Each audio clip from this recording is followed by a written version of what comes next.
Scorpio, to save some time, I already shuffled the cards and laid them out. I'm using a Celtic 10 card spread, and as always, I'll be teaching tarot through each card so you not only receive your message, you grow your own intuitive skills and your relationship with the cards and God, okay? That's what this channel is all about. This is a really cool week. I'm just going to ask you, last week I was asking you, like, who was plucking your last nerve to kind of get you from A to B to Z. And this week, I'm just asking you to not only keep the faith a little bit longer, but to balance yourself out, because that's what God is asking you to do before he brings these new opportunities to you. It's all starting to plan out. I know it's a little bit like you're feeling like your last nerve, like I said, is being plucked, but part of that is coming from your own narrative in your head and your heart, and we need to break it. Let's get into why I'm saying it. The first card placement is the significator, the general gist of the overall reading. It's a major arcana card, the Temperance. It's the flow of emotion, right? I want to make sure everybody's happy. I want to make sure I'm doing the right thing. Is this one over here right? Or that one's okay, feeling okay over there. The thing about the Temperance is you have that ability, but we can't let it feel like an overwhelming feeling or a burden to us, because that's when we're starting to feel out of balance ourselves. A lot of time when the Temperance appears to me, I need to make sure I'm taking care of myself, my self-love, my self-esteem, my self-confidence needs to be built up, because I've been out of whack a little bit because I've been taking care of everyone else. And you might have even been pushed in some ways to feel like, oh God, this is really pressuring my last nerve. I'm being a good person. I'm making the flow. And the reason why I'm saying that is twofold. So let's get to the first card, the second card rather, the position here is what's blocking the Temperance from fully manifesting, allowing you to have that emotional flow while you staying in balance as well, right? Because you're the keystone. Without you, there's no flow. So in the Five of Swords is the good luck in the area of our thoughts, analytical thinking, strategy, and I know that then has been implied in tenfold. But it's also our identity, the way we're feeling about ourselves, our character, the way we want to live our life, who we want to love, how we want to work. All those kinds of things are come into play up to the journey of the five. And God wants to say, good job here, Scorpio. You've been doing such a good job. I have a reward for you. I'm sorry I messed with you, but I had to mess with you, or you never know how deep you could really get, right? Especially in the area of love and trust and truth as well. Okay, I'll throw that as in there. And you've been having a lot of hard truth on how people in situations could really be. And I think that's part of the push on you. So let's say people in your environment that you have to keep that you love and care for, that you have to keep that Temperance flow of, but it's plucking your nerve in that way of like your self-esteem, your self-confidence, or you feel like maybe you're doing like, oh, a little bit too much. You know, it's not in your realm of what you feel is comfortable, but I'm just saying hold steady. I think that's more about this card in the Five of Pentacles in the third placement, which is God's placement to me on how to navigate the week. And the five, another good area of the good luck. So all you have to do is get here in the good luck to the Swords is just believe in yourself, right? So don't compromise yourself. Give the flow. But if you have to do tough love along with it, if that's part of your balance, just know and trust it, because you got that special touch. Like a good stew, you know exactly what level of salt or seasoning it needs. So that's just trust that with your love and your spirit as well. And I want you to feel really good about yourself, because this is the way that you're going to get to that kind of love, right? And you're not going to feel unbalanced. It's when we get anxiety or fearful or stressed, and especially penny pinched in the pocketbook, which looks like it might be going on. I don't want you to buy into that, because that also too is leaving behind you, and I needed to leave behind you in the first place in your thoughts. And the reason why I say that in that third card placement is the Five of Pentacles, and that's God's answer, like I said, to navigate the week. And the five is that good luck in the area of the material. The funky McGunky to get to the good luck. See all those pentacles in the background? They're all standing there on the wall just waiting for us to grab. It's the way we're thinking about finances, our accomplishments, our ego pride. It could happen anywhere from family relationship, home, to work, career, the way we're feeling about ourselves, our body, the way we're treating our body, all that kind of stuff. We're coming out of a shadowland, a deep enlightenment time. But it's left us kind of feeling scattered in our heart and our head and unsure of ourselves, and a sense of embarrassment and ashamed. So I just want you to kick that, because that's where you get the good luck. The only one that's generating those kind of thoughts are you. So don't get into it, especially if it's ego pride. Just really look at it and say, is this an ego pride thought in my head? And you'll be guaranteed it is. So kick it, believe in yourself. And that's when, because it's our own tightness that is causing any tightness anywhere, including in the pocketbook, okay? And I'm sticking with it in that fourth card placement in the gut of the matter, I like to say. And the base of the reading is the Page of Pentacles. So a more kind of growth here in the harvest for tomorrow, that youthful energy to kick it in a new way, to bring our ideas, to plant those seeds for tomorrow. So anytime you're getting all yancy McGancy about this kind of stuff, just keep your eye on the horizon, right? Keep your eye on the dawn that's dawning around you to bring a new life to you, because that's what's unfolding before the reward of what you did here. In the fifth card placement, it's the King of Cups. The fifth card placement is the past reflection. And you guys have been asked to put your heart and heart and heart and more heart. Even when you were getting body slammed by the universe and other people with their meanness, their tongue, their actions, their underhandedness, they're just shadiness as well, right? Okay, so that would be the King of Cups. He rose to the occasion and he just led with the spirit. It's kind of where Scorpio is going right now. It's striving to be the eagle. You're already flying in the air. You got your wings about you. So trust this, right? He's mystical. He's magical. He's sitting in that ethereal water of spirit, right? He's not concerned at all with the material. He is only concerned with spirit and the heart and doing the right thing in God's eyes in love. And that is what you've been doing, trying to do for so long, Scorpio. And there's a big reward for that. So don't undermine yourself right now, okay? And the reason why I say this is because in the sixth card placement of right now and the present is the Four of Cups, which is a firm foundation of your heart.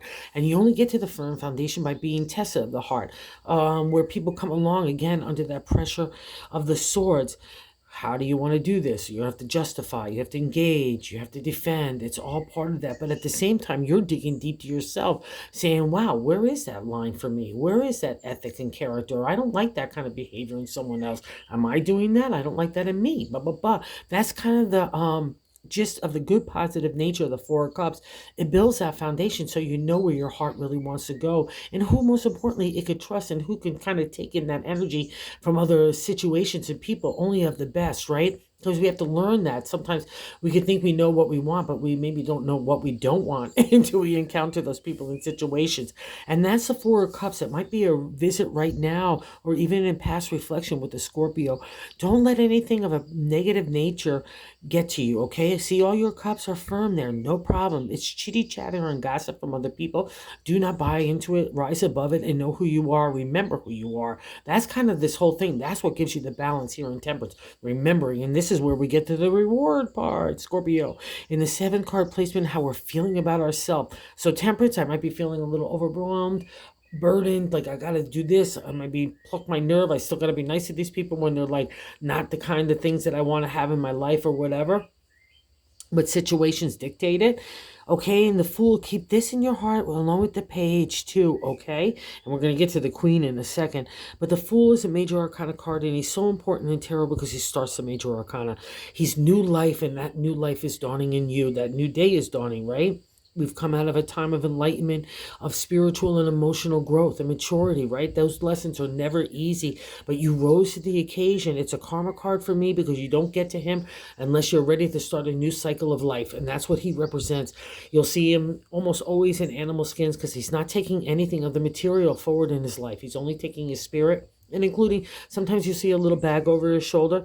Those are the life experiences and wisdoms that he's taken from life lessons, right? That's what the major arcana is all about. And when the Fool appears, a new life is starting for you because you did a good cycle on the wheel, my friends. And that's what Scorpio is all about, rejuvenation, right? Regeneration. That's what you guys are all about. So trust this, that's working in your favor. And it's beautiful because you get that special connection to God with the ego there. It's built out of a relationship, out of those dark times when you called upon God in the universe to help guide you, right? And that's why we're seeing the star, just like light of that kind of star. Even in a dark sky, we can see the light beaming for us and kind of beaming down to us to guide us to the next thing. Even though it's the eighth card placement, which is how other people look at you, the star is still you. It's a major arcana card.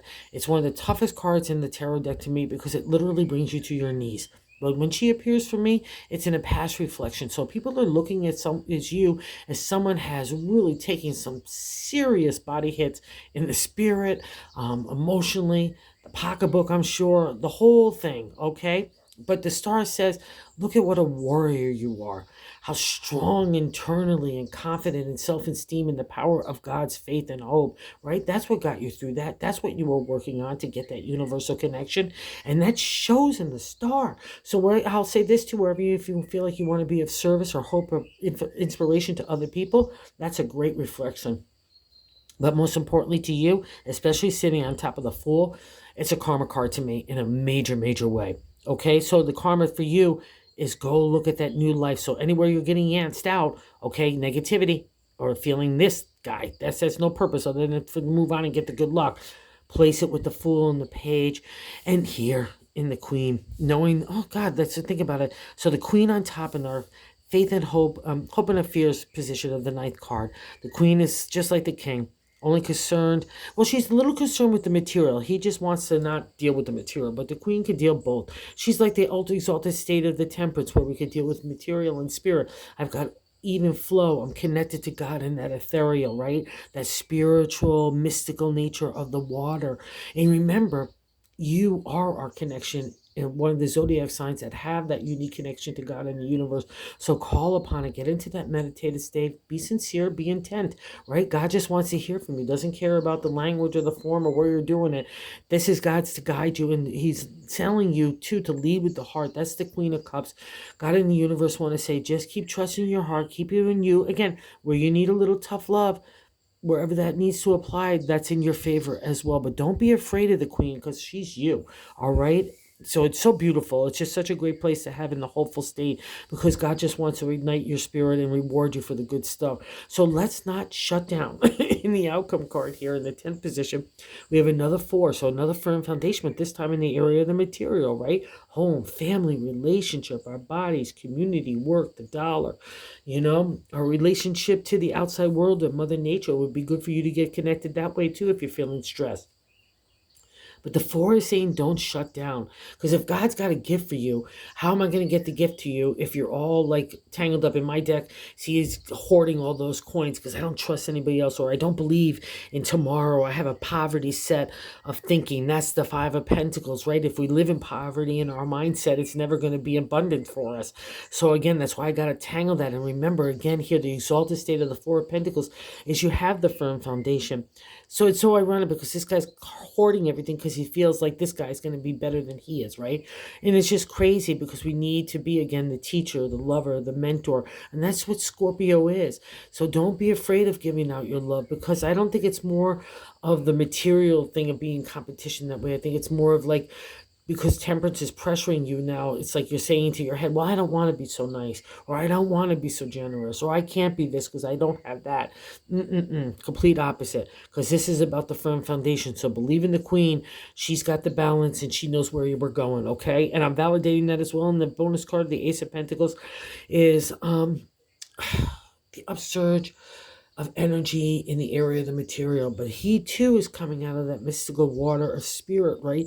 So again, that time of enlightenment, like we see in the Fool, there's a reward for taking up the challenges and trials and tribulations of the life lessons of the major arcana that God executes for us, right? We all need to learn them, but you've done a really good job. So, I think the balance is keeping your eye on the positive and not the negative, right? Okay, keeping your eye on strategy and analytical thinking where it needs to apply to the strategy, but don't get feeling and emotion in there. But keep the feeling and emotion to the possibilities of what's unveiling for you for tomorrow, because it's all good stuff. And I know you know this, Scorpio. You're so intuitive. I know you know this. You maybe just need a little pep talk. That's what tarot is all about. So have a good week. Thanks for visiting the channel. And if you're so inclined, if you like this content, consider liking or subscribing. The love has been amazing. Thank you, thank you, thank you.